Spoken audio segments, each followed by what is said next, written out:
우리가 하나님의 창조 세계를 잠깐 살피고 난 다음 인간이 타락한 다음에 이 모든 일들이 일어나게 되었다 하는 것과 타락하고 난 다음에도 하나님께서 긍휼과 자비를 베푸셨는데 그 죄악이 관영하게 되어서 더 이상 개선의 여지가 없어서 홍수 심판이 한번 있었다 하는 것들을 우리가 살피게 되었습니다.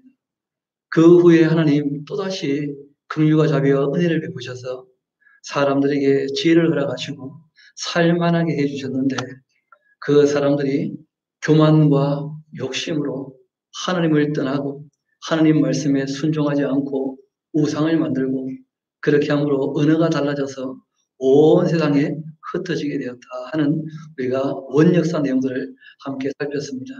이 내용들이 지금 우리가 살고 있는 이 세상에 가장 포함되는 그러한 내용들이죠. 그리고 하나님께서 믿음의 조상, 그러니까 아브라함을 부르셨는데, 그러니까 아브라함이 처음부터 신앙이 온전한 것이 아니었었다. 연약했지만, 때로는 흔들리기도 했지만, 하나님께서 이 아브라함을 공부하시고, 붙잡아 주시고, 도와주시며, 잘할 수 있게 인도하셔서, 아브라함이라는 그 이름이 아브라함으로, 또 이 사례는 그 이름을 사라로, 그렇게 하나님 보시기에 이름을 바꾸어 줄 만큼 그렇게 성수하고 성장한 모습도 우리가 보게 되었습니다. 그럴 때 이 조카 롯이라는 사람이 그 욕심을 따라갔다가 소돔과 고모라가 아주 죄악이 관영하게 되어서 멸망하게 되었을 때 하나님 그 모든 이 사실을 멈추지 않고 그 아브라함에게 있는 그대로 말씀을 하시죠. 그때가 아브라함이 하나님 앞에 기도할 때 기도의 대본들을 함께 살폈습니다. 하나님 말씀을 잘 듣게 되어지면 하나님도 그 사람의 음성에 귀를 기울이신다. 주님의 뜻이라 할지라도 우리가 원하고 바래서 이루어지기를 하나님께 기도하지 아니하면 그러면 이루어지지 않기 때문에 하나님의 뜻이라 할지라도 우리가 기도하고 아뢰어서 이루어지기를 원해야 이루어지는 것이다. 그리고 또 한 가지 우리가 기억해야 될 것은 하나님 앞에 아뢰게 될 때 주님의 뜻이라면 우리가 아뢰 수 있는데 우리의 필요에 대해서 아뢰게 될 때는 분수에 넘지 않게 하나님께서 결제도장을 찍으실 수 있도록 하나님께서 결정하신 바가 이루어질 수 있게 그렇게 하나님께 아뢰일 줄 아는 신앙의 자세가 꼭 필요하다. 그래서 이 아브라함이라고 하는 분이 50명, 45명, 40명, 30명, 20명, 10명까지 내려가지만 차마 조카 롯을 건져달라 직접적으로 노골적으로 말씀을 여쭈지 않았지만 하나님께서 실제로는 소돔과 고모라가 죄악이 관영하여 그 불과 여왕으로 심판하실 때 아브라함을 생각하셔서 조카 롯을 건지신 이야기까지 우리가 함께 들었습니다. 오늘은 그 다음 이야기를 같이 보려고 하는데 항상 그러하듯이 여러분 이 기자가 기록할 때 또 성령께서 감동하셔서 기록하게 하실 때에는 다 의도가 있기 때문에 기록하게 하시는 것이죠. 20장에 나오는 이 아비멜렉 이야기는 이제 어떤 이야기냐면 아브라함이 실수한 것은 맞죠. 실수한 것이죠. 그럼에도 불구하고 그 땅이 어떠한 땅인지를 우리에게 보여주고 있는 거예요. 소돔과 고모라처럼 멸망받기에 합당할 만큼 아주 악한 도시들도 있었지만 그러나 이 그랄에 있는 목자 아비멜렉이나 비골 같은 사람들을 보게 되어지면 그리 악한 사람들이 아니었다. 말씀 그대로 하나님께서 400년이 더 지나야 이 땅 가나안 땅이 죄악이 관영하게 되어서 이 악을 다 제거하고 그 땅을 너희에게 주겠다. 그 말하면 가나안 땅은 아직도 400년 동안 더 이 역사가 이어갈 만큼 죄악이 관영하지 않고 개선의 여지가 있는 사람들이 남아 있었다는 것을 우리에게 확실히 보여주고 있습니다. 우리 오늘 20장 1절부터 차근차근 또 정리해 보도록 합시다. 아브라함이 거기서 네게부 땅으로 옮겨가서 이 네게부는 그 남쪽에 있는 유다 광야를 얘기하죠. 에스와 술 사이 그러니까 우리가 보통 얘기하게 되지면 그 에담 광야, 수르 광야, 이 애굽에서 나왔을 때, 그다음 신 광야, 신의 광야, 그 다음에 이제 가데스 가데스반에 정탐을 할 때 그 바람광야하고 신광야 얘기했던 거 기억나실 겁니다. 그러니까 여기 이제 이 가데스와 이 수르 이 사이는 그 쉽게 얘기하면 그러니까 신광야, 그러니까 밑에 있는 신광야 말고 신광야라고 하는, 아람광야, 신광야라고 하는 그쪽 지역이 되어집니다. 그러니까 이 블레셋과 애굽 중간쯤 되어지는 그쪽 지역입니다. 블레셋 쪽으로 쭉 내려온 거예요. 남쪽으로, 남서쪽으로. 가데스와 술 사이 그 안에 거류하면서 그의 아내 사라를 자기 누이라 그렇게 했다는 거예요. 이분 또 이러시면 안 되는데, 그렇죠?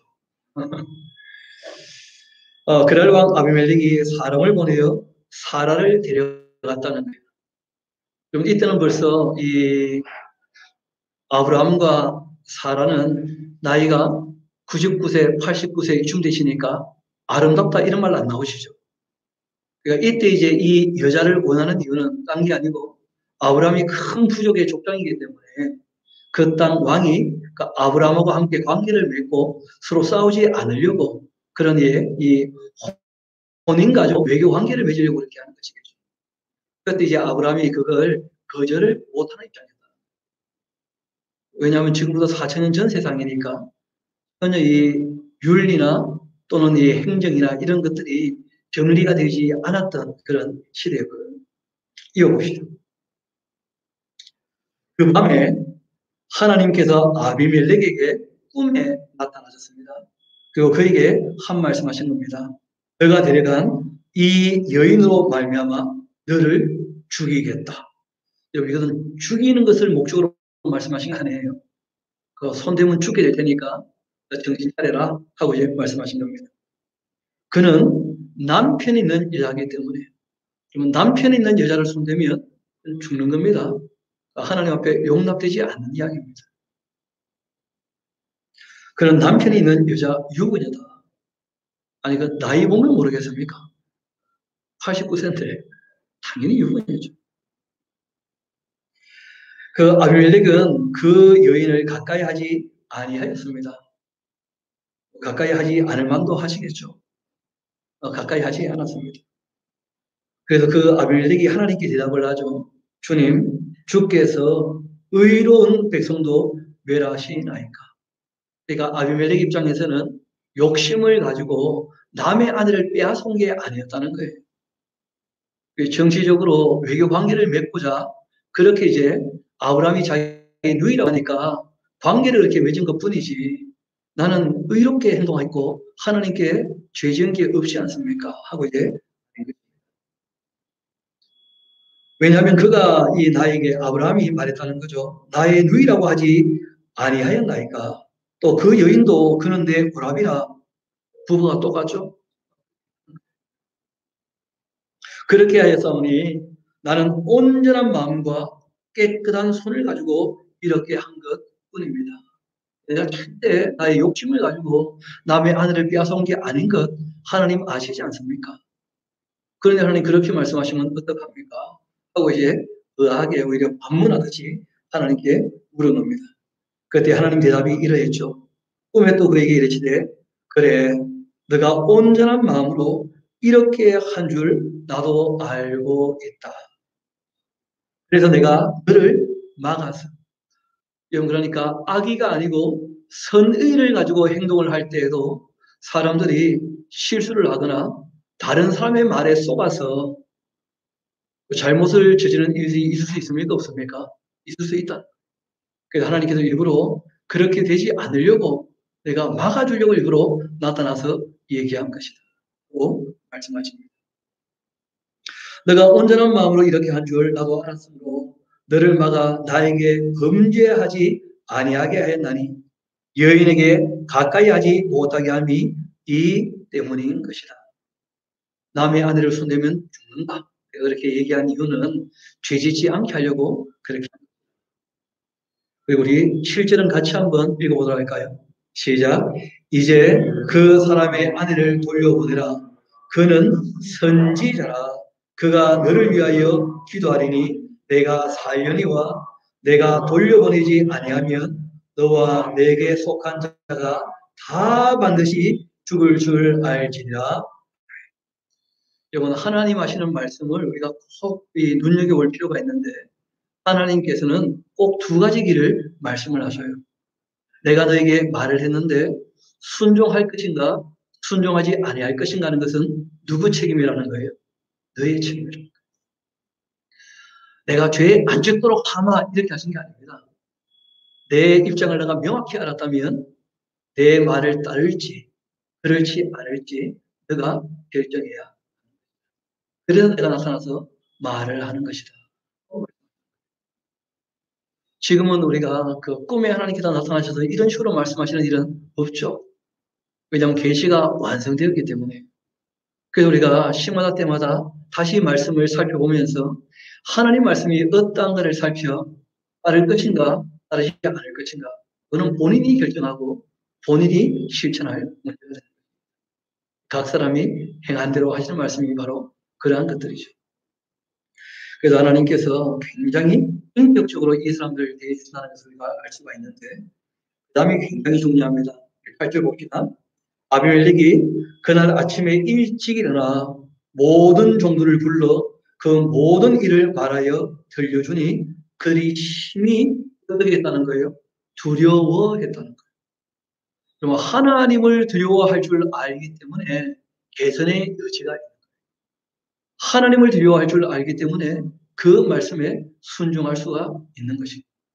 왜냐하면 우리가 크게 네 가지 윤리가 있다는 말씀들을 종종 드리고 있는데, 신앙 윤리와 또 이 생명에 대한 윤리와 가정에 대한 윤리와 사회에 대한 윤리죠.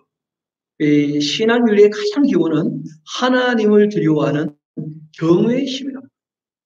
하나님의 존재를 인정하는 것과 함께 그 하나님을 두려워할 줄 아는 경외하는 마음, 그리고 그 하나님을 사랑해서 만나고 싶어하고 그분의 말씀에 순종하는 것, 이런 것이 신앙윤리의 가장 기본이 되거든요. 좀 지금 사람들 보니까 생명윤리는 굉장히 소중히 여기는 것처럼 보이지 않습니까?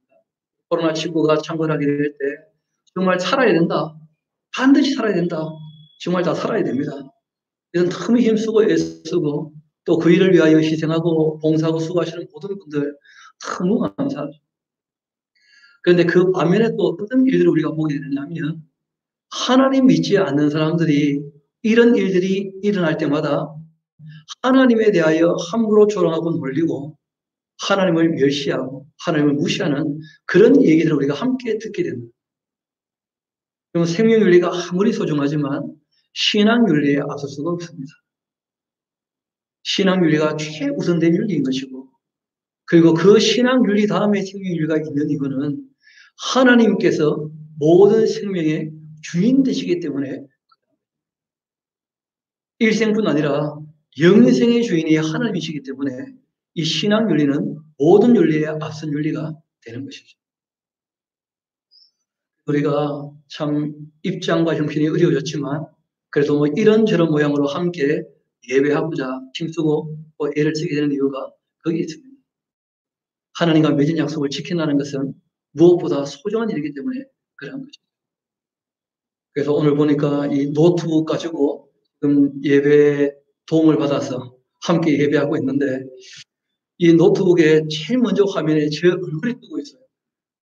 제가 굉장히 부담이 됩니다. 제 얼굴이 이런지 제가 다 미처 몰라서 그래요. 보니까 잘생겼네요, 보니까. 여러분 늘 기억합시다. 신앙 윤리가 최우선된 윤리이고, 그런 다음 생명 윤리입니다. 여러분 생명은 너무나 소중합니다. 이 땅에 주신 우리의 일생, 우리의 생명을 소중히 여기지 않는 사람은 영생도 가볍게 여기는 거예요. 죽으면 천국 가는 거지 뭐. 그런 식으로 함부로 얘기할 수 있는 게 아니라는 거예요, 생명. 하나님께서 허락하신 대로 끝까지 살아남으려고 힘쓰고 애써야 됩니다. 이 생명윤리가 너무나 소중하기 때문이죠. 가정윤리도 마찬가지고, 그리고 또 사회윤리도 다 마찬가지입니다. 그런 면에서 이 이상한 이 사회비 집단이 신앙윤리도 생명윤리도 가정윤리도 사회윤리도 이 모든 윤리를 무너뜨려 버리니까 참 사회가 혼란하게 되어지고 이 역병이 너무나 창궐하게 되어지는 그런 현상을 우리가 지금 보고 있지 않습니까? 참 안타까운 이야기지만 그렇게 분탕질하는 사람들이 항상 있다는 거예요. 어디서나. 그러나 그렇지 않고 또 어려움 당한 사람들 도우려고 달려가는 사람들 보니까 아직 우리나라가 망하려면 멀었겠죠. 개선의 여지가 아직 있다고 보이지 않습니까? 그런 것처럼 이 가나안 땅에 있는 이 사람들, 소돔과 고모라처럼 멸망받기에 합당한 사람들도 있었지만, 그러나 꽤 많은 사람들이 이 아비멜렉처럼, 이 비골처럼, 또 그 아래에 있는 사람들처럼 하나님 말씀을 듣고 두려워할 줄 알면서 하나님 말씀을 따르는 그런 모습, 개선의 여지가 있는 모습을 우리가 볼 수 있습니다. 우리 다시 본문으로 돌아오도록 합시다. 8절을 제가 다시 한번 읽어드리겠습니다. 아비멜렉이 그날 아침에 일찍 일어나 모든 종들을 불러 그 모든 일을 말하여 들려주니 그들이 심히 두려워하였더라. 아비멜렉이 아브라함을 불러서 그에게 이르되 너가 어찌하여 우리에게 이렇게 했냐? 내가 무슨 죄를 너에게 범하였기에 너가 나와 내 나라가 큰 죄에 빠질 뻔하게 하였느냐? 너가 합당하지 아니한 일을 내게 행하였도다. 틀린 말이 아니죠. 그렇지만 아브라함은 또 아브라함대로 다 이유가 있어요. 여러분, 사람이란 존재는 그 자체가 완전하지 않기 때문에 다 자기 입장들이 있고 입장이 서로 다를 수 있다는 거예요. 여러분, 하나님 앞에 섰을 때에는 입장이 다를 수 없습니다. 하나님만이 오르십니다. 그러나 사람들 간에 섰을 때에는 그렇지 않은 경우가 있다는 거예요. 그러면 아브라함도 아브라함대로 최선을 다하여 얘기한 것이 거기까지였어요. 이유가 있었습니다. 우리 한번 봅시다. 아브라함이 이르되 이곳에서는 하나님을 두려워함이 있다는 거예요, 없다는 거예요? 좀 전에 우리가 봤죠. 그 땅 사람들 하나님 두려워합니까? 안 두려워합니까? 그러니까 아브라함이 다 알지 못하는 거예요. 우리가 꼭 기억해야 될 것은 사람은 하나님처럼 전지한 존재가 아니라는 거예요. 아브라함이라 할지라도. 그럼 다 알지 못하기 때문에 뭐가 오는 수가 있습니까? 두려움이. 그 두려움이 오게 되어지면 바르게 결정하지 못하는 경우들이 항상 있을 수 있다는 거예요. 그래서 주님께서 도와주시는 손길이 있는 것입니다. 우리가 부족하기 때문에 하나님께서 말씀하신 것은 바울을 통하여 그런 말씀하시죠. 하나님을 사랑하는 사람, 그 뜻을 따라 사는 사람이라면 그 사람에게는 모든 것이 합력하여 뭘 이룰 거라는 거예요? 선을. 왜냐하면 이 블레셋의 그랄 목자 아비멜렉도 또 아브라함도 서로에 대하여 서로 악한 마음을 갖고 있습니까? 서로 선한 마음을 갖고 있습니까? 서로 선한 마음을 가지고 얘기를 해도 서로 믿지 못하는 경우가 있을 수 있다는 거예요. 사람은 전지하지 않기 때문에. 그래서 우리가 다른 사람에 대하여 포용력, 이 배려심 이런 게 꼭 필요한 것입니다. 좀 더 이어 읽어봅시다. 아브라함이 이르되 이곳에서는 하나님을 두려워함이 없으니 이거는 아브라함의 오해였죠. 그렇죠? 내 아내로 말미암아 사람들이 나를 죽일까 생각하였으며 그리고 또 그는 정말로 나의 이복누이로서 내 아내가 되었음이라. 한마디 적어놓으세요. 다 틀린 건 아니다. 그런 식으로 얘기를 한 거예요. 아브라함은 아브라함대로 최선을 다해 얘기한 겁니다. 반은 맞고 반은 틀린 말이죠. 감추는 것이니까. 근데 감춘 이유가 명확하다는 거예요. 이 사람들은 하나님 두려워하지 않기 때문에 무슨 짓을 할 줄 몰라. 그래서 내가 스스로 조심할 수밖에 없었다. 생명 윤리가 너무나 소중하기 때문에 살아야 되기 때문에 그래서 우리가 쏘으려고 쏘는 것이 아니고 우리가 살기 위하여 반 정도 얘기할 수밖에 없었다. 이렇게 솔직하게 아브라함이 얘기를 합니다. 참 아브라함은 그런 면에서 멋진 사람이죠. 그렇죠? 자기가 솔직하게 얘기를 하는 거예요.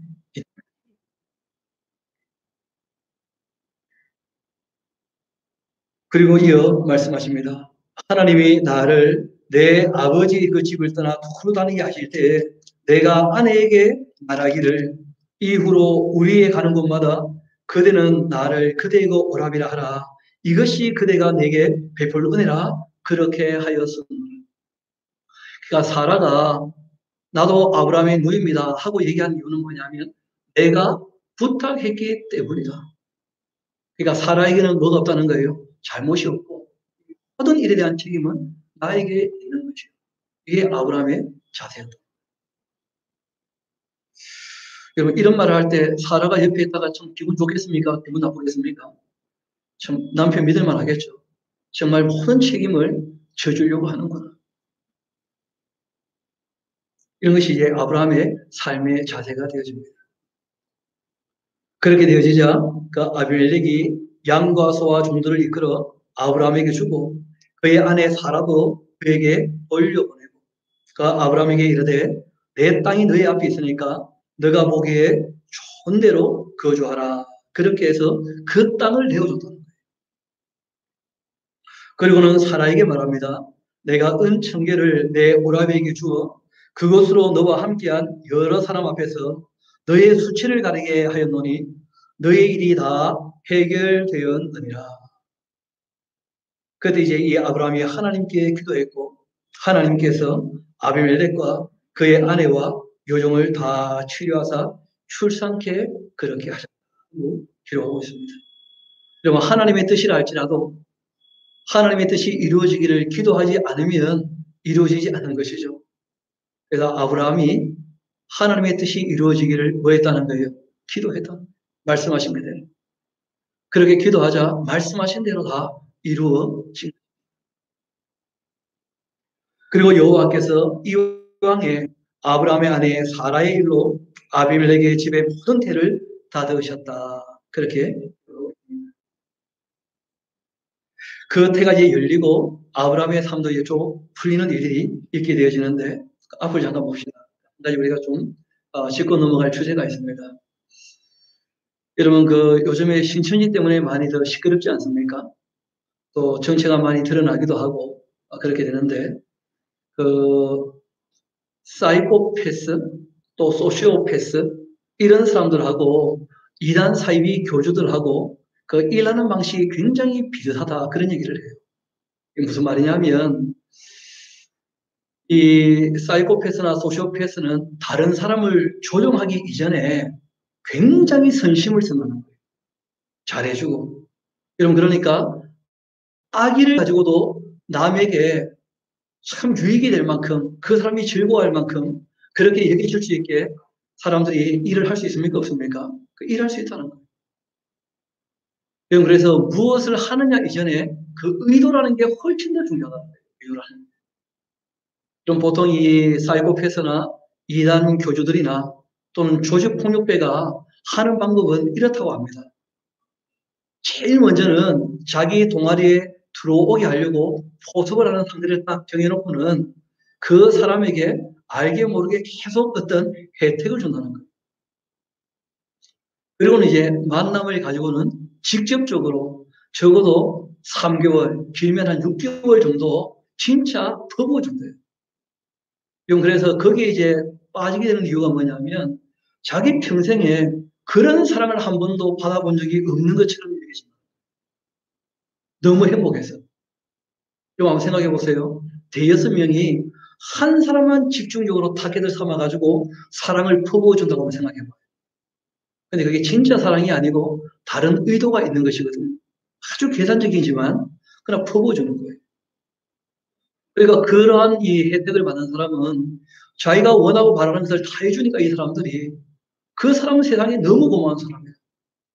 근데 그렇게 해서 이제 이 사람이 딱 마음이 여기에 넘어오게 되어지면 그때부터는 그걸 딱 믿기로 해가지고는 이 사람에게 두 가지를 꼭 얘기를 한대요. 내가 없으면 너는 아무것도 아닌 것이다. 그리고 두 번째는 너가 나에게 이런 혜택을 입었는데 너가 내 말을 안 따라주면 너는 나쁜 놈이다. 그 두 가지를 가지고 딱 올무에 걸어버립니다. 그러니까 어디 모임 가자 할 때 안 따라가면 뭐가 됩니까? 나쁜 놈이 되는 것이죠.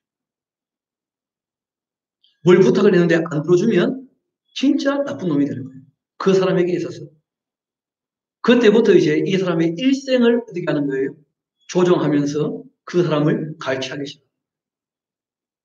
이것이 사이비 종교나 아니면 조직폭력배나 아니면 사이코패스나 소시오패스가 하는 사람을 조종하는 방법이랍니다. 그럼 잠시는 유익할 수 있을지 모르겠는데 보면 사탄이 딱 그렇게 하거든요. 그럼 심지어 사탄은 일생 동안 혜택을 주기도 합니다. 그런데 선의를 가지고 있는 겁니까? 악의를 가지고 있는 겁니까? 악의. 그래서 결국은 함께 지옥으로 떨어져요. 여러분, 그래서 이 혜택을 베풀 때 이 악한 사람들은 어떻게 하느냐 하면 절대 상대방이 잘하지 못하도록 경계를 하고 딱 끊어낸다 그래요, 항상. 그래서 비밀이 많고 숨기는 게 많고 그래서 사람을 움직이고 하는 거죠. 그럼 하나님은 그러신 분이 아닙니다. 하나님은 모든 것에 대하여 사람들이 잘하기를 원하십니다. 하나님은 선의를 가지고 사람들에게 혜택을 베푸십니다. 그리고 영원히 유익하게 하시는 분인 줄 믿습니다. 그게 하나님이십니다. 그래서 우리도 사람을 대할 때 어떤 의도를 가지느냐 하는 게 굉장히 중요합니다. 지금 우리가 함께 봤던 것처럼 사람들이 이런저런 실수를 할 수 있을지 모르겠지만 선의를 가지고 대하느냐 아니면 악의를 가지고 대하느냐 그건 큰 다른 거예요. 그래서 종종 우리가 선의를 가지고 행동을 해도 이런저런 실수가 있는 경우가 있습니까? 없습니까? 있다는 것이죠. 그러나 이런저런 실수가 있을 때 하나님께서 그 모든 것을 알고 계시거든요. 우리의 중심을 누가 살피십니까? 하나님께서. 그렇기 때문에 하나님을 사랑하고 그 뜻대로 행하는 사람에게는 모든 것이 합력하여 뭘 이루게 당하는 거예요? 선. 그러니까 아브라함이 비록 실수했지만 그러나 모든 일에 있어서 결과를 우리에게 보여주시는 이유가 있다는 거예요. 이렇게 합력하여 뭘 이루었다는 거예요? 선을 이루었다. 아비멜렉도 사라를 데리고 간 것이 악의가 아닌 것이 확실히 알기 때문에 선의를 가지고 행동했다면 실수가 있어도 어떻게 하는 겁니까? 당연히 합력하여 선을 이루게 될 것이다. 우리가 이 사실을 믿고 살아간다면 다른 사람들의 이런저런 실수나 허물에 대해서 얼마든지 관용할 수가 있습니다. 듣고 계실 것 같아서 조금 조심스럽습니다만은 오늘 이 글을 올리게 될 때 댓글을 안 다시면 좋겠습니다. 왜냐하면 댓글을 달면 쭉 다 밀려버리지 않습니까? 올렸더니 어떤 분이 바로 댓글을 다시는 거예요. 잘 알겠습니다. 잘 알겠습니까? 잘 알겠습니다. 한 10명 넘어가면 안 보이죠. 다행히 한 분만 이제 다 알겠습니다 해가지고 모든 분이 다 알게 되셔서 천만 다행이었는데 다 선한 마음을 가지고 일을 하는 것이죠. 또 제가 보니까 코로나 사태에 대해서 어떻게 대처할 것인가 이런 정보를 가지고 올리실 때 다 선한 마음을 가지고 올리시는 것이죠. 근데 그 선한 마음을 가지고 올리는 그 정보 중에도 뭐가 있다는 거예요? 거짓 정보가 있다는 거예요. 우리는 전지한 존재가 아니다. 우리가 다른 사람의 성의를 믿어주도록 비록 악한 사람이라 할지라도 그 사람이 선하게 그렇게 대하는 것이라고 믿어준다면 하나님께서 우리의 마음을 다 아시거든요. 그러니까 우리가 사람을 악하게 대하지 말자. 누구를 대하든지. 그것이 무엇보다 중요한 거예요. 그래서 창세기 20장 우리가 오늘 이 아비멜렉 이야기를 함께 보게 되었는데 아주 중요한 내용은 가나안 땅은 아직 멸망받을 만큼 악한 것이 아니다. 선의를 가지고 하나님을 두려워하며 사는 사람들이 여전히 아브라함과 함께 있었다. 이런 걸 우리가 볼 수 있습니다. 그 다음 21장 이어봅니다. 여호와께서 말씀하신 대로 사라를 돌보셨고 여호와께서 말씀하신 대로 사라에게 행하셨다는 거예요. 여러분 이건 굉장히 중요하죠. 왜냐하면 하나님께서 아브라함을 75세에 불러내실 때부터 미리 말씀하신 일이 있었거든요. 그리고 86세에 이스마엘을 하갈을 통해 놓았을 때에도 또 말씀하신 게 있었다는 거예요. 그 말씀하신 대로 25년 만에 어떻게 되었다는 겁니까? 이루어졌다. 여러분 하나님 말씀은 말씀하신 대로 다 이루어질 뿐 아니라 말씀하신 대로 다 이루어졌다면 말씀하신 대로 앞으로 남은 이야기들은 이루어지게 될 줄 믿습니다. 반드시 그렇게 되거든요. 그래서 성경은 우리에게 미리 말씀하신 대로 이 이야기가 역사 가운데 어떻게 이루어졌는지를 우리에게 보여주시고 그리고 앞으로 남은 이야기에 대하여 믿도록 그렇게 권하시는 거예요. 앞으로도 그렇게 될 거라는 거예요. 여러분 천국 가본 사람 아무도 없지만 하나님이 천국에 있다고 미리 말씀하신 이유가 있습니다. 그리고 그걸 믿어질 만하게 충분히 역사 가운데에서 뭘 하셨다는 거예요. 검증해 주셨다는 거예요.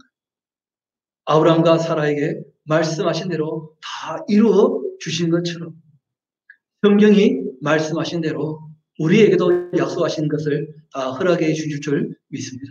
그것이 우리의 신앙이 되는 거죠. 하나님은 전능하시기 때문에 말씀하신 대로 다 이루치는 분이라. 좀 더 이어봅시다. 2절입니다. 사라가 임신하고 하나님이 말씀하신 그 시기가 되어 노년의 아브라함에게 아들을 낳게 되었는데 아브라함이 그에게 태어난 아들 곧 사라가 자기에게 낳은 아들을 이름해서 이삭이라 했다. 이삭. 본인이 90세에 애를 놓을 줄 알았겠습니까? 애를 놓고는 너무 깊어서 웃게 되었죠. 하나님께서 말씀하신 대로 웃었다. 웃음이라. 이렇게 아이 이름을 지었습니다. 또 그 아들 이삭이 난 지 8일 만에 그가 하나님이 명령하신 대로 할례를 그렇게 행하였고 아브라함이 그 아들 이삭이 그에게 태어날 때에는 100세가 되었습니다. 아브라함은 100세 그리고 사라 할머니는 90세였죠. 사라가 이르되 하나님이 나를 웃게 하시니 듣는 자가 다 나와 함께 웃게 될 것이다. 또 이르되 사라가 뭐라고 했느냐 하면 사라가 자식들에게 젖 먹이겠다고 누가 아브라함에게 말하였으요마는 아브라함의 노경에 내가 아들을 낳았다. 여러분 세상에 90된 할머니가 애를 낳았다는 거예요. 게다가 그 할머니가 지금 뭘 하고 계신다는 거예요? 젖을 먹이시는 거예요. 젖을. 요즘에 이런 말 하면 안 될 것 같아서 제가 조금 조심스럽습니다만은 옛날에는 그 아기를 놓으면 10명, 12명 이렇게 낳다 그러지 않습니까? 그렇게 놓다 보니까 이제 그 애들이 젖을 너무 빠니까 그 50 넘은 할머니도 이제 애를 놓고 또 기르시는 거예요. 뭐 10명 넘게 오니까.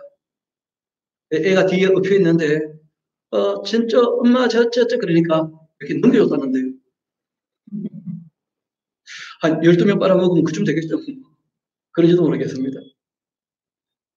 그 이삭이라는 분, 그 사라가 볼 때 너무 행복하고 기쁜 거예요. 90세에 애를 낳았으니까. 그래서 이삭을 놓고 이름을 말 그대로 하나님 말씀으로 이삭이라 그렇게 지었다는 것이죠. 좀 전에 신천지 얘기를 했으니까 한 가지 좀 말씀을 드린다면 그러면 신천지는 뭐 들어서 아시는 대로 저도 뭐 들은 대로밖에는 알지 못합니다.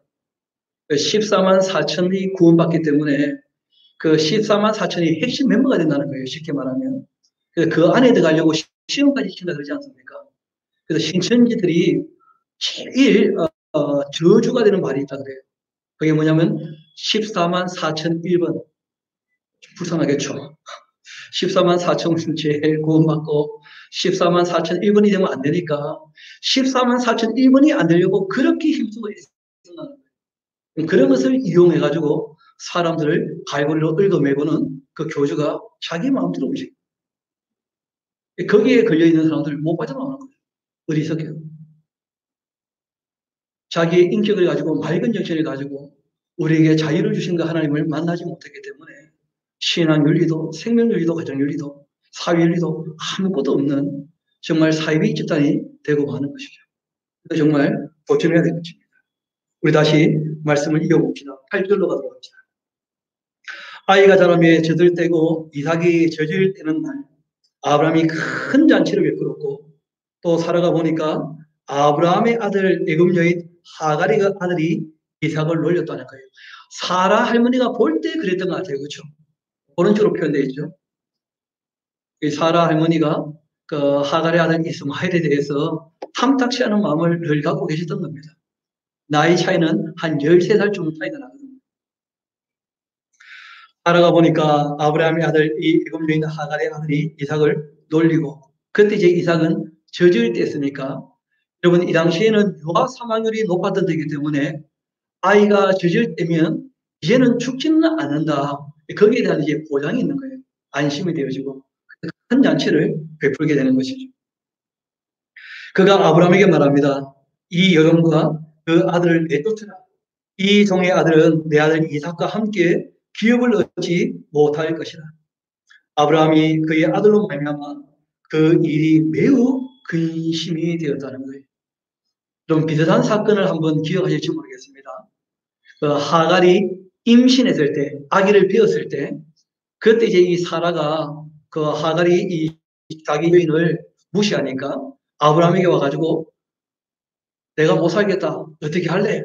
하고 얘기했더니 그때 아브라함이 아주 무책임하게 당신이 여종이니까 당신이 알아서 하시오. 그렇게 얘기했던 거 기억나십니까? 그때에 비해서 아브라함도 사람을 사랑하는 자세가 많이 바뀌었습니다. 그 이스마엘이 지금 13살쯤 되었는데 그 음미 하갈하고 그 어떻게 해야 되나 내쫓을 수 없는 것이고 마음이 참 근심하면서 고민하고 있었는데 그런데 하나님이 아브라함에게 말씀하셨다는 거예요. 앞을 잠깐 봅시다.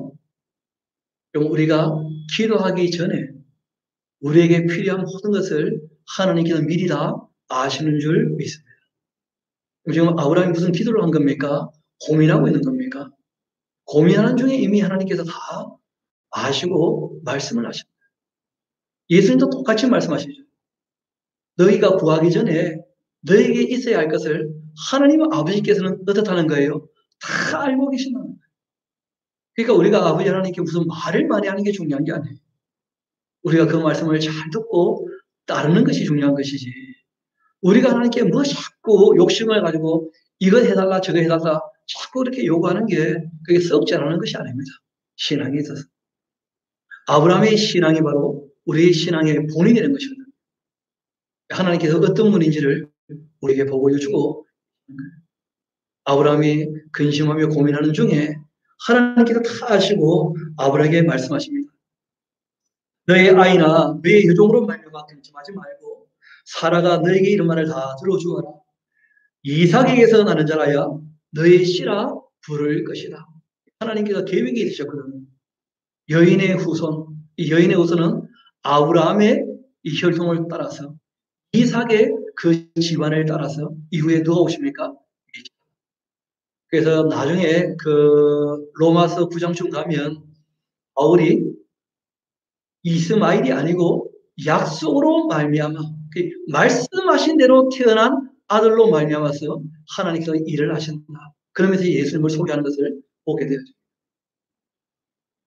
그래서 하나님께서 말씀하신 대로 이루어주면 참 좋겠는데 사람들이 그 중간중간 이런저런 실수를 합니까? 안 합니까? 실수를 하죠. 실수를 한 것은 또 실수한 대로 하나님께서 은혜를 베푸시는 것이고 그리고 하나님께서는 말씀하신 대로 이루어 가십니다.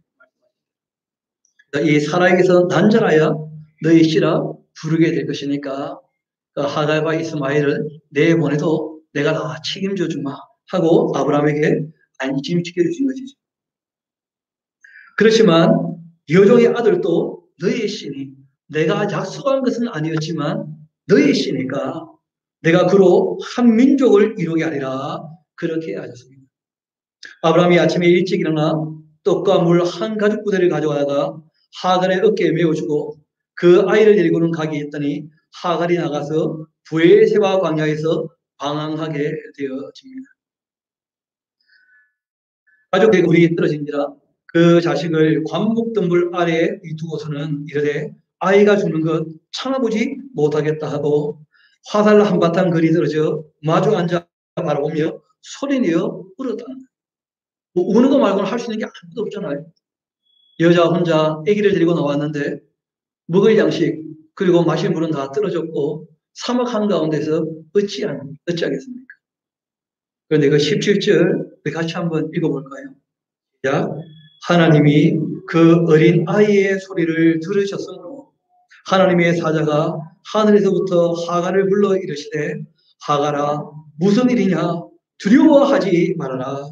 하나님이 저기 있는 아이의 소리를 들으셨나니 하나님께서는 뭐 하기를 원하십니까? 미워하지 않기를 원하죠. 하나님 다 보고 계시니까.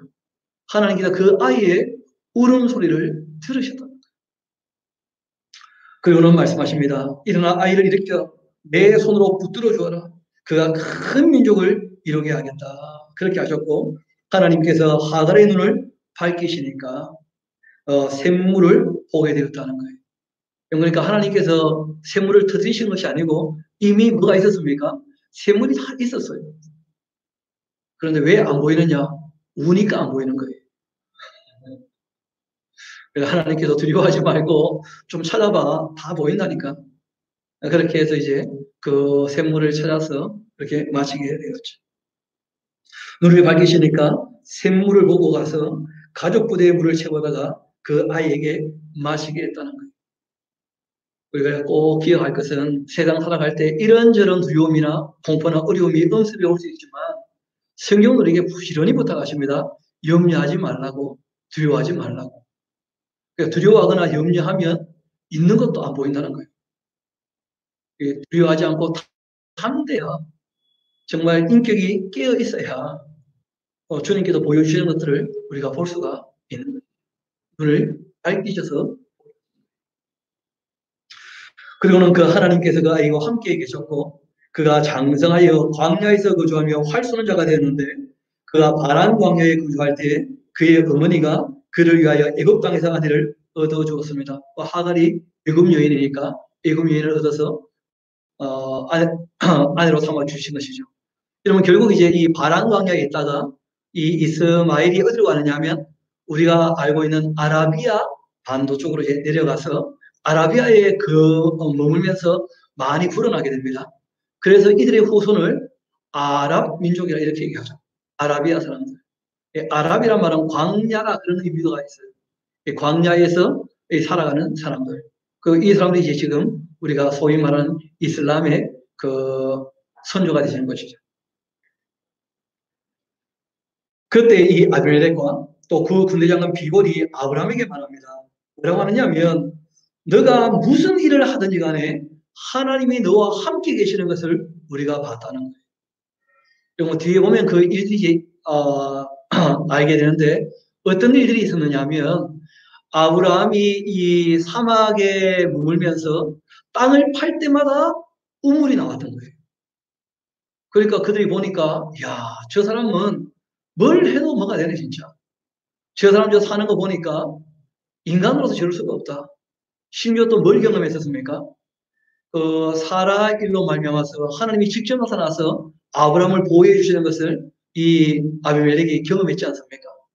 이런저런 일들을 경험하면서 이 그랄 목자 아비멜렉이 깨닫게 된 거예요. 아브라함은 하나님과 함께 하는 사람입니다. 하나님은 아브라함과 늘 함께 해 주신다. 이게 확실히 보여요. 이어봅시다. 너가 무슨 일을 하든지 하나님이 너와 함께 계시는구나. 그러니 너는 나와 내 아들과 내 손자에게 그때에 행하지 아니하기를 이제 여기서 하나님을 가리켜 내게 맹세하라. 내가 너에게 후대한 대로 너도 나와 너가 머무는 이 땅에 행할 것이니라. 그때 아브라함이 이르되 내가 맹세하리라. 그렇게 하고는 아비멜렉의 그 종들이 아브라함의 우물을 빼앗은 일에 관하여 아브라함이 아비멜렉을 책망했다는 거예요. 그러니까 파문 우물이 나왔는데 그 우물이 나올 때 이 블레셋 사람들이 와가지고 그 우물을 어떻게 했다는 거예요? 빼앗았다는 거예요. 그런데 중요한 것은 아브라함이 그 우물을 빼앗길 때 억울하다 하지 않고 달라는 대로 일단 줬다는 거예요. 그런데 이제 그것이 잘못되었다는 것을 깨닫고 왔을 때 잘못한 게 확실하지 않냐 하고 이제 얘기를 했던 것입니다. 그런데 이 사건은 그 어린 나이에 그 이삭에게 좀 충격이 되었던 모양입니다. 왜냐하면 화해하러 온 사람에게는 화를 내야 됩니까? 단체를 해야 됩니까? 어떻게 생각하셔요? 좀 화해하러 온 사람이라 할지라도 자기가 잘못했다고 얘기를 할 때 그때 우리가 한 소리 할 수 있죠. 이제 알았나? 그렇게 할 수 있잖아요. 그렇죠? 그런데 여러분 그것보다는 나중에 이삭이 하는 일을 보면 잔치를 했다 되어 있어요. 그러니까 아브라함이 좀 거칠게 이 사람들 대한 건 이삭이 참 안 좋게 봤던 모양입니다. 나중에 보니까. 이삭은 웃으면서 잔치하면서 이 모든 문제를 해결해 갑니다. 그럼 혹 우리가 내가 100% 옳고 남이 100% 틀렸다 할지라도 우리가 다그치거나 너무 그렇게 군박하거나 그렇게 하지 맙시다. 우리 한번 따라해 보면 좋겠는데요. 잘못을 인정했다면 있는 그대로 안아주자. 잘못을 인정할 때 그때 야단치면 참 입장이 곤란하게 되지 않겠어요? 근데 그 아브라함은 그렇게 하셨다는 것인데, 그래서 나중에 이삭은 그렇게 하지 않았다 하면서 아브라함보다 좀 더 나은 삶이 있었다는 것을 우리에게 보여주고 있기도 합니다. 이어봅시다. 25절 아비멜렉의 그 종들이 아브라함의 우물을 빼앗은 일에 관하여 아브라함이 아비멜렉을 책망하며 아비멜렉이 말합니다. 누가 그리하였는지 내가 알지 못하노라. 너도 나에게 알리지 아니했고 또 나도 듣지 못하였고 오늘이야 우리가 그 얘기를 듣게 되었다. 그러니까 아브라함도 다투지는 않았다는 거예요. 달라고 할 때 달라는 대로 어떻게 한 겁니까? 왜냐하면 다투게 되어지고 싸우게 되어지면 그러면 물질 때문에 뭐가 문제가 됩니까? 사람의 생명이 문제가 되거든요. 그러니까 물질 관계보다는 인간관계, 이 사람의 생명이 훨씬 소중하기 때문에. 그래서 아브라함이 그때 다투지는 않았지만 이제 잘못했다고 와서 거기에 대하여 사과를 하자 아브라함이 명확히 짚고 넘어가는 것이죠. 다시 이런 일이 있지 않다. 그렇게 이 아브라함이 양과 소를 가져다가 아비멜렉에게 주고 두 사람이 서로 언약을 세우면서 그 우물, 그 주변의 땅은 내가 사는 것이요. 그걸 명확히 약속으로 확인을 하죠. 아브라함이 또 7 암양 새끼를 따로 놓았는데 아비멜렉이 아브라함에게 말합니다. 이 7 암양 새끼를 따로 놓으면 어찌미냐? 여러분 7이라는 숫자는 완전 숫자죠. 그런 식으로 하면 안 됩니다. 여기는 뭐 암양 7마리는 뒤에 답이 나와요. 그냥 값을 기울인 겁니다. 표로 삼은 것 뿐이지 여기에 왜 암양이냐 순양이 아니고 그런 얘기하는 건 별로 의미가 없습니다. 왜 6마리 아니고 7마리냐 8마리 아니고 7마리냐 그 아무 의미 없습니다. 그 아브라함이 그렇게 챙겨준 겁니다. 30절 아브라함이 이르되 너는 내 손에서 이 암양 새끼 7을 받아 그 나오죠. 내가 이 우물 한 증거를 삼아라. 증거품으로 주는 것이다. 이 암양 7마리 받아갔으니까 이 우물은 확실히 나의 소유고 여기에 대해서 딴말하면 안 된다 하고 이제 약속을 맺은 겁니다. 좀 안타까운 것은 아브라함이 죽고 그리고 이제 이삭 때 이 블레셋 사람들이 약속을 또 어겨버립니다. 그래서 이삭이 또 아브라함의 우물을 파는데 원래 그거 다 아브라함 거 아닙니까? 이삭 거 아닙니까? 그러면. 근데 그걸 또 다 와서 허물어 버리고 빼앗고 그런 일이 또 있게 되거든요. 그러니까 사람은 약속을 해놓고도 말씀한 대로 잘 합니까? 안 합니까? 그렇게 하면 그건 잘못하는 사람이고요. 하나님처럼 말씀하셨다면 말씀한 대로 하는 것이죠. 그것이 잘하는 것이죠. 그게 성숙한 사람입니다. 이어봅시다. 31절 두 사람이 거기서 서로 맹세했고 그곳은 브엘세바라 그렇게 이름하게 되었습니다. 그들이 브엘세바에서 언약을 세우며 아비멜렉과 그 군대장관 비고는 떠나 블레 사람의 땅으로 돌아갔고 아브라함은 브엘세바에 에셀 나무를 심었고 거기에서 영원하신 여호와의 이름을 불렀다는 거예요. 하나님의 은혜를 경험할 때마다 하나님 앞에 나와서 뭐 했다는 것입니까? 예배. 누구 말대로 우리가 생명을 이어가는 것은 하나님께 은혜를 드리고 있다는 확실한 증거거든요. 그래서 살아있는 이상 우리는 하나님께 예배해야 되는 것이죠. 이 아브라함의 신앙의 아주 중요한 본을 우리에게 보여주고 있습니다. 브엘세바에서 에셀나무를 심고 거기서 영원하신 여호와의 이름을 불렀다. 이 에셀나무 어떤 나무인지 제가 아직은 잘 모르겠습니다만 그 에제라 하는 말은 도우신다 그런 뜻이거든요. 그러니까 이 사막 가운데 큰 도움이 되는 그런 나무 종류의 모양인데 제가 좀 더 살펴봐서 이 나무가 어떤 나무인지를 좀 알아봐서 뭐 사진이나 아니면 우리가 나무라도 여기 좀 한 그루 심을 수 있도록 그렇게 하면 참 좋겠죠. 정말 나무를 심어놓고 하나님께서 우리를 도우신다. 그렇게 예배했다는 것입니다. 그리고 그가 블레셋 사람의 땅에서 여러 날을 지나게 되었다. 여러분, 말씀을 정리하도록 합시다. 하나님께서는 말씀하신 대로 반드시 이루어 가시는 거죠. 그리고 말씀하신 것을 다 이루신 것을 우리에게 또 확인시켜 주기도 하시는 거죠. 반면 이 땅에서는 하나님을 두려워할 줄 모르는, 하나님을 믿지 않는 사람도 꽤 많습니다. 이런 사람들과 우리가 더불어 살아가게 될 때 이런 아비멜렉이나 빌고 같은 사람을 만나면 천만 다행이겠지만 그렇지 않은 사람들도 얼마든지 있습니까? 없습니까? 얼마든지 있다. 그래서 하나님을 섬기고 이 땅에 살아갈 때 억울한 일들을 당할 수 있다는 거예요. 요즘 얘기 들어보니까 신천지가 득세를 부리고 있는데 직장에 갔더니 교회에 다니는 기독교인들이 똑같이 욕먹고 있다는 거예요. 이 지난 주일날 교회 가서 예배했지 하면서. 여러분, 여기서 지금 예배하는 거 큰 문제는 없습니다. 왜냐하면 이 정도 간격이 떨어져 있으면 바이러스는 전혀 활동 못해요. 온 가족의 바이러스가 다 없으면 큰 문제가 없는 것이죠. 자차 타고 이동하는데. 제가 보니까 사람들 극장에서 영화도 보던데. 그러니까 우리가 정말 본인 스스로가 잘 챙겨서 남들에게 피해를 끼치지 않을 정도의 입장이라면 예배하는 거 아무 문제가 없습니다. 근데 굉장히 공포를 주고 이제 이렇게 딱 되는 걸 보면서 뭘 확인할 수 있느냐면 국가가 통제하면 예배하지 못할 수 있는 데가 반드시 온다는 거예요. 모여서 예배할 수 있는 것도 큰 특권입니다. 그래서 말씀드리듯이 마지막 때가 되어지면 다 믿음 팔아먹을 것이고 모이지도 않을 것이고 마지막이 될수록 모이기를 좀 더 힘쓰라 그런 부탁을 하셨는데 우리가 생명윤리, 창조 원리를 떠나서 모이는 것이 잘못된 것이겠지만 우리가 하나님의 뜻 안에서 함께 모이는 것은 너무 잘하는 것이거든요. 함께 우리가 예배하게 되는 것인데 오늘은 보니까 또 이 온라인상에서도 함께 모이게 되고 그러는 것인데 우리가 하나님께 예배하는 것은 끝까지 가야 되지 않겠는가?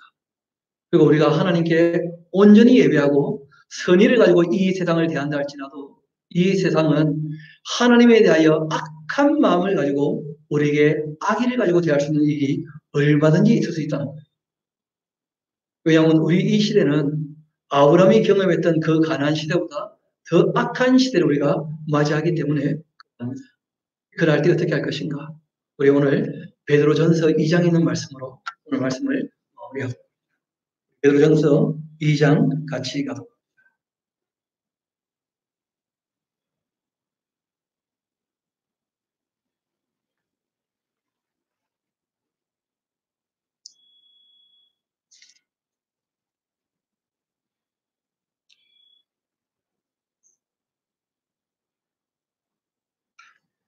18절부터 한번 쭉 읽어드리겠습니다. 사원들아 범사에 두려워함으로 주인들에게 순종하되 선하고 관용하는 자들에게만 아니라 또한 까다로운 자들에게도 그렇게 해야 할 것이다. 부당하게 고난을 받아도 하나님을 생각함으로 슬픔을 참으면 이것이 아름다운 것이다. 그러나 죄를 지어 매맞고 참는다면 무슨 칭찬이 있겠는가? 그러나 선을 행함으로 고난을 받고 또 참으면 이것이 하나님 앞에서 아름다운 것이다. 이를 위하여 너희가 부르심을 받았다. 참 놀랄만한 얘기죠. 우리는 하나님 편에 속한 이 의를 추구하는 사람들이고 의롭게 부르심을 받은 사람들이고 선을 추구하는 선에 속한 사람들인데 우리가 의롭게 선하게 참되게 살아간다 할지라도 이 세상에서는 여전히 뭐가 있다는 거예요? 환난과 핍박이 얼마든지 있다. 그런데 베드로는 우리는 원래 그러기 위하여 부름을 받은 사람이다. 이렇게 얘기를 합니다. 이어봅시다. 이를 위하여 너희가 부르심을 받았으니 그리스도도 너희를 위하여 고난을 받으사 너희에게 본을 끼쳐 그 자체를 따라오게 하려 하셨느니라. 그는 죄를 범하지 아니하시고 그 입에 거짓도 없으시며 욕을 당하시되 맞대어 욕하지 아니하시고 고난을 당하시되 위협하지 아니하시고 오직 공의로 심판하시는 이에게 부탁하시며 친히 나무에 달려 그 몸으로 우리 죄를 담당하셨으니 이는 우리로 죄에 대하여 죽고 의에 대하여 살게 하려 하심이라. 그가 채찍에 맞음으로 너희는 나음을 얻게 된 것이다. 25절은 다시 한번 읽어봅시다. 시작. 너희가 전에는 양과 같이 길을 잃었더니 이제는 너희의 영혼의 목자와 감족 되신 이에게로 돌아왔느니라. 아멘. 그러니까 사람들이 예수님의 무엇을 봤다는 거예요? 그 희생과 사랑과 삶의 자세를 봤다는 거예요. 그리고 그 삶을 보고 돌아왔다는 것이죠. 여러분, 왜 이 아비멜렉이나 그랄 목자 이 아비멜렉이나 또 군대 장관되는 비올 같은 사람이 아브라함을 찾아와서 당신 사는 것 보니까 하나님이 함께 있는 게 확실하다고 얘기합니까? 억울한 일 당할 때 억울하다고 분노를 바라지 아니하고 그 모든 수욕을 참고 견디면서 다 양보했다는 거예요. 오히려. 그런 걸 보면서 깨닫게 된 거예요. 저 사람은 하나님과 함께하는 사람. 저도 여러분도 이 땅에 살아갈 때에 억울한 일들이 있을 수 있겠지만 우리가 그 억울함을 잘 담아냄으로 말미암아 우리가 억울하든지 억울하지 않든지 어느 자리에 서 있든지 주님의 뜻을 따라 삶으로 말미암아 사람을 선의를 가지고 사랑으로 대함으로 말미암아 저와 여러분의 삶 가운데서 우리와 함께 하시는 하나님을 우리 이웃들이 늘 바라보며 하나님께 돌아오는 일들이 있게 되기를 소망합니다. 기도하도록. 아버지 하나님 참 감사합니다. 어려운 때를 당했지만 그러나 우리가 하나님께 나와 예배할 수 있게 하신 것 감사합니다. 주님 바라옵기는 이 세상이 점점 더 어두워지고 험악해지고 하나님에 대하여 반감을 드러내며 또 믿는 자들에게 환난과 핍박이 닥치게 될 때가 오게 되겠지만 우리가 무슨 일을 당하든지 늘 주님을 바라보며 주님의 말씀을 따라 사람들을 사랑하며 그렇게 살아갈 수 있도록 도와주시기를 소망합니다. 모든 것을 주님께 의탁합니다. 감사드리며 우리의 구주가 되시는 예수님 이름으로 기도합니다. 아멘.